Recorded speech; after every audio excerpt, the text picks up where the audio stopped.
नमस्कार दोस्तों, आज हम एक ऐसे विषय पर बात करेंगे जिसका सरोकार आपकी और हमारी जिंदगी से है। 10 में से तकरीबन 8 लोग ऐसे देखे गए हैं जिनमें बाल झड़ने की शिकायत होती है या फिर कहिए गंजापन। क्या होता है ये गंजापन? इस विषय पर बात करने के लिए हमारे साथ डॉक्टर सौम्या सचदेवा जी हैं, जो कि स्किन रोग विशेषज्ञ हैं। मैडम, बहुत बहुत स्वागत है आपका पंजाब केसी टीवी और नवोदय टाइम्स पर। नमस्ते, थैंक यू। जैसा कि मैंने जिक्र किया, तकरीबन 10 में से 8 लोग होंगे जिनको बाल झड़ने या गंजेपन की शिकायत है।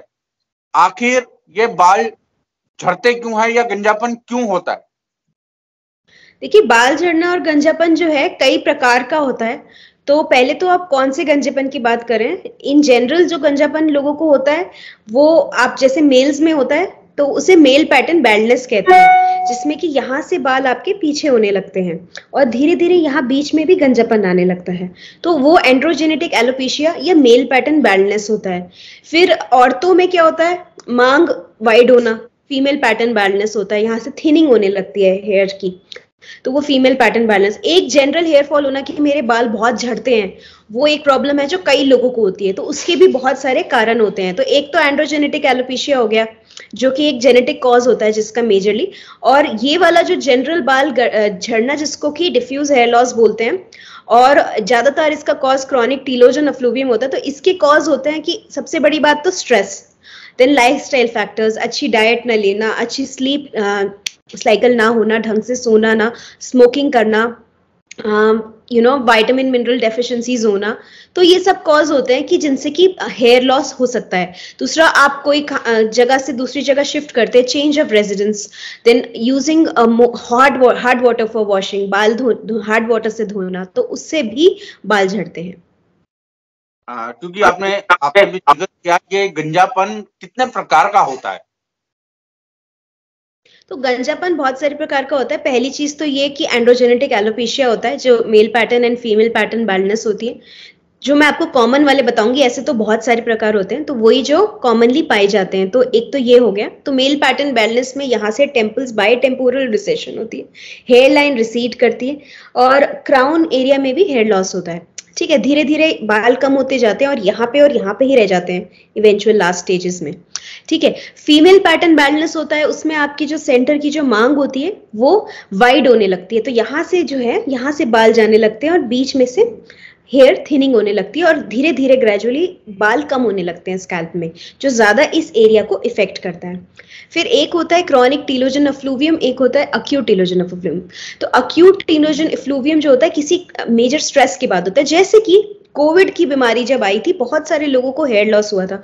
ऐसे किसी को डेंगू हुआ, किसी को टीबी हुआ, किसी को मलेरिया हुआ, टाइफाइड हुआ। तो कोई भी मेजर बीमारी या कोई भी मेजर स्ट्रेस, इवन प्रेगनेंसी होना, प्रेगनेंसी इज अ स्ट्रेस। सो हमारी बॉडी जब एक स्ट्रेस से गुजरती है तो उस स्ट्रेस के खत्म होने के कुछ महीनों बाद there is a hair fall. ठीक है, बिकॉज हमारे हेयर की ऐसी साइकिल होती है जो 3 to 4 मंथ्स में चेंज होती है। तो वो उसको अक्यूट टीलोजन एफ्लूवियम बोलते हैं, लेकिन वो शॉर्ट लिव्ड होता है। तो वो बाल झड़ते हैं बिल्कुल, और ऐसा लगता है कि हाई मैं पूरा गंजा हो जाऊंगा, पर ऐसा नहीं होता है। वो एक शॉर्ट स्पैन के लिए होता है, कुछ महीनों के लिए होता है, फिर वो रिजॉल्व हो जाता है। फिर एक होता है क्रॉनिक टीलोजन एफ्लूवियम, जिसमें आपको क्रॉनिकली लगता है कि मैं सर पे हाथ डालता हूँ और 50-100 बाल हाथ में निकल आते हैं, काफी बाल गिरते हैं। मैं देखता हूँ कि बेड पे गिरे होते हैं, मैं कंघी करता हूँ, बहुत सारे बाल गिरते हैं। तो वो क्रॉनिक टीलोजन एफ्लूवियम होता है, जिसके कॉजेज मैंने आपको पिछले क्वेश्चन में डिस्कस किए। तो उसके मल्टीफैक्टोरियल कॉजेज होते हैं। एक लाइफस्टाइल खराब होना, डाइट खराब होना, स्मोकिंग करना, स्ट्रेस होना। So there are multiple factors. उसके अलावा एक कॉमन जो हेयर लॉस का टाइप होता है वो एलोपेशिया एरियाटा होता है। उसमें क्या होता है, एक पर्टिकुलर गोले में बैल्ड पैच बन जाता है। तो वो बियर्ड में इट्स क्वाइट कॉमन कि बियर्ड में आपका एक बैल्ड पैच बन गया, जहाँ पे एक पूरी बियर्ड ठीक है, बट बीच में एक पैच है जहाँ पे बाल नहीं है। ऐसी स्कैल्प में कोई एक पैच है जहाँ पे बाल नहीं है और बाकी जगह बाल है।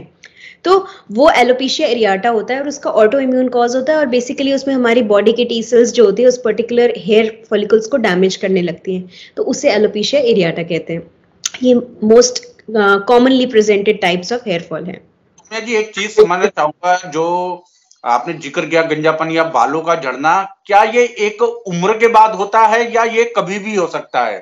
क्या बचपन की शुरुआत से या कहें यंग एज में या एक उम्र के बाद? ज्यादातर तो जो मैंने आपको कॉजेज बताए हैं, जैसे mail and female pattern balance, ये तो अडल्ट्स में ही पाए जाते हैं बियॉन्ड 20। एलोपेशिया एरियाटा बच्चों में भी कॉमन होता है, बच्चों में भी पाया जाता है, इनफैक्ट ज्यादा पाया जाता है, तो बच्चे बड़े दोनों में पाया जाता है। टीलोजन एफ्लूवियम की कोई एज नहीं होती, किसी भी एज में हो सकता है। उसके अलावा एक टीनिया कैपिटिस करके बीमारी होती है, फंगल इन्फेक्शन होना स्कैल्प में उससे भी बाल चले जाते हैं, वो बच्चों में ज्यादा कॉमन होता है।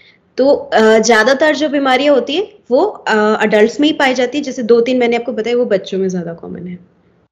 हाँ, आमतौर पर लोगों की ये शिकायतें रहती हैं, चाहे वो महिला हो पुरुष हो, जब वो कंघी करते हैं तो बालों का एक गुच्छा सीधा निकल आता है। मतलब एक होता है कि एक एक दो दो बाल झड़ना, दो दो चार चार, और एक होता है जब वो कंघी करते हैं तो पूरा का पूरा गुच्छा जमीन पर आ जाता है या गिर जाता है। वो किस तरह की बीमारी है? क्या वो भी गंजापन है या कोई सीरियसली बीमारी है इस तरह से? तो अभी जैसे मैंने बताया, तो पहली बात तो ये जानना इंपॉर्टेंट है, कुछ लोग काफी कंसर्न आते हैं कि डॉक्टर मेरे तो रोज 3-4 बाल गिर जाते हैं, 10 बाल गिर जाते हैं।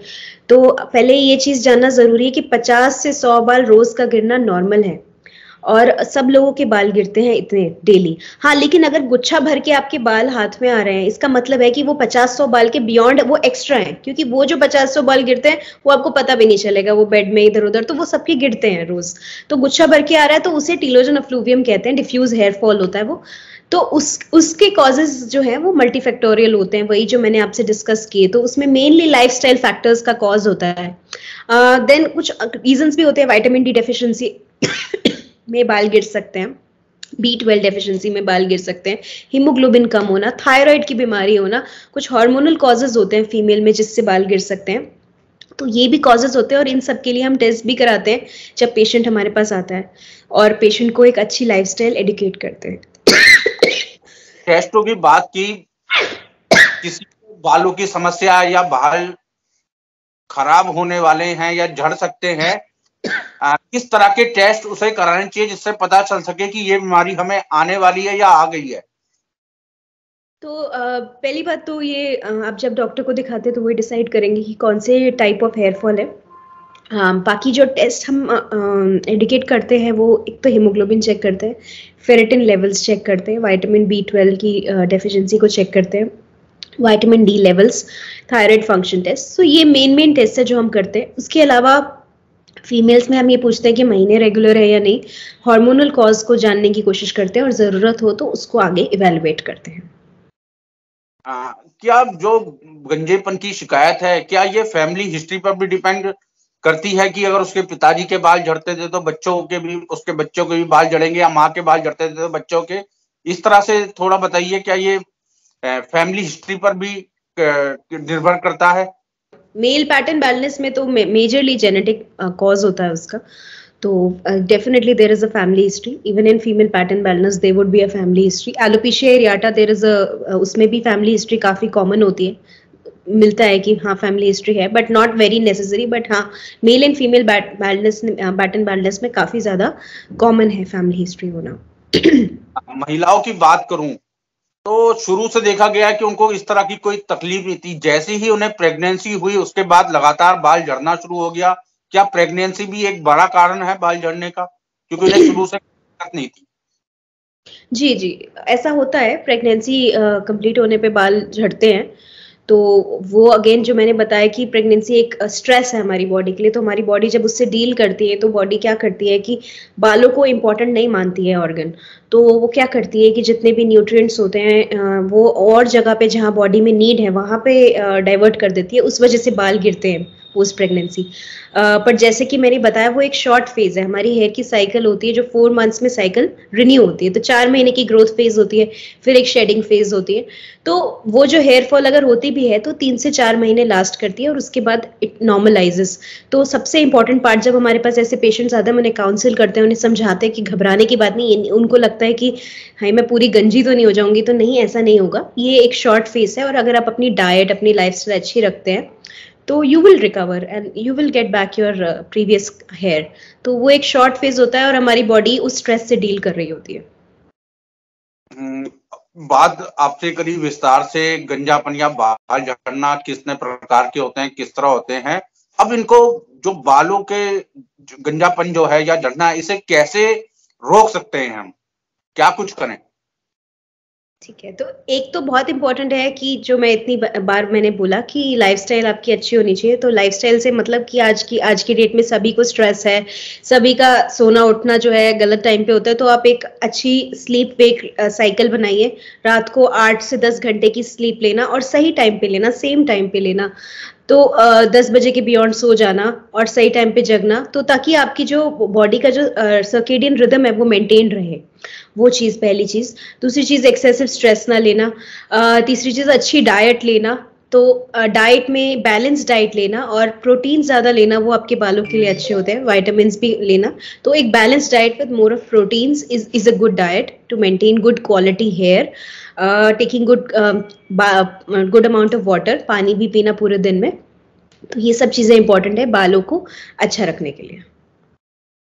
एक अंतिम सवाल मेरा, जब मैं आपका इंटरव्यू कर रहा था उससे पहले पढ़ रहा था कि घरेलू नुस्खे भी कई तरह के देखे गए हैं। बालों में प्याज का रस लगाएं या तमाम तरह की चीजें, क्या कितनी इसमें सच्चाई है? क्या वाकई में ये चीजें असर करती हैं? कुछ चीजें करती है, कुछ नहीं करती, बट ज्यादातर चीजों का साइंटिफिक बेसिस नहीं है। तो कोई भी चीज अगर आप यूज करना चाहते हैं तो एक बार आपको कंसल्ट करना चाहिए अपने डॉक्टर से। जैसे कि प्याज, अनियन ऑयल काफी फेमस है आजकल, दैट नॉट वेरी इफेक्टिव। हाँ, कुछ लोग कहते हैं कि कई लोग बोलते हैं कि हाँ हमारा तो इम्प्रूवमेंट आया है। अगर आपको लगता है तो आप यूज कर सकते हैं। अनियन शैम्पूज भी आजकल काफी पॉपुलर है, though there is not much of a scientific basis to that. तो चीजें अलग अलग वेरी करती हैं। तो साइंटिफिकली अगर किसी चीज का आपका पास एविडेंस है तो आप यूज कर सकते हैं। बहुत बहुत शुक्रिया सौम्या जी, पंजाब किसी टीवी और नवोदय टाइम से बातचीत करने के लिए और ये महत्वपूर्ण जानकारी देने के लिए। Thank you.